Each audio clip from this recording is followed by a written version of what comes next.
श्रीराम समर्थ. गुरुने सांगितलेले साधन अनन्यतेने सांभाळावे. एकदा असे झाले की एक बाई बाळंतीण झाली आणि ताबडतोब तिच्या मुलाला दुसरीकडे नेले. पुढे काही वर्षांनी त्या दोघांची भेट झाली. तेव्हा मुलाला ही माझी आई आणि त्या बाईला हा माझा मुलगा हे ओळखता आले नाही. तशासारखे आपले झाले आहे. आपण इथे कशा करता आलो हेच विसरलो आहोत.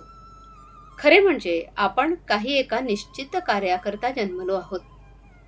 ते म्हणजे मनुष्य देहात परमात्म्याची ओळख करून घेणे हे होय.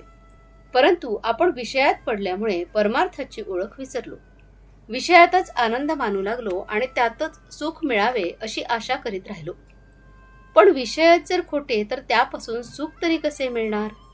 आणि जे सुख मिळते ते अंती खोटेच ठरते. म्हणून विषयापासून आपण विरक्त व्हावे तेव्हाच भक्ती करता येते. जिथे विषय विरक्ती झाली तिथेच भक्तीला सुरुवात होते. गुरु तरी काय करतो?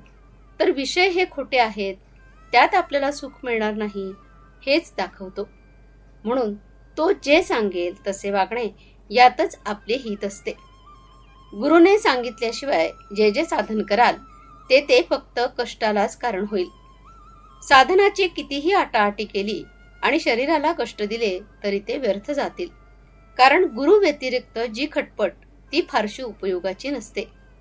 गुरुने सांगितलेले साधन हलके मानून आपल्या मनाने केलेले साधन आपल्याला बरे वाटते. म्हणजे गुरुला गौणपणा दिल्यासारखे आहे. वास्तविक पाहता गुरु हा सर्वज्ञ आहे आणि तोच प्रत्यक्ष परमात्मा आहे. ही भावना दृढ झाली पाहिजे. ती तशी झाली म्हणजे त्याच्या वचनावर विश्वास बसतो आणि गुरु सांगेल तेच साधन खरे असे वाटू लागते. गुरु तरी नाम हेच सत्य असे सांगतो आणि नामस्मरणाला आणखी दुसऱ्या काही साधनाची गरज लागत नसते हे पटवून देतो. नाम हेच साधन आणि तेच साध्य होय हे अक्षरशः खरे आहे. गुरुने सांगितलेले साधन पतिव्रतेप्रमाणे निष्ठेने पाळले पाहिजे. ती जशी आपल्या पतीशिवाय जगात दुसरा पुरुषच नाही असे मानते त्याप्रमाणे आपण आपले साधन सांभाळले पाहिजे. जो असा अनन्यतेने वागतो त्यानेच गुरु आज्ञा प्रमाण मानली असे होते आणि त्यामुळेच त्याला खरे सुख होते.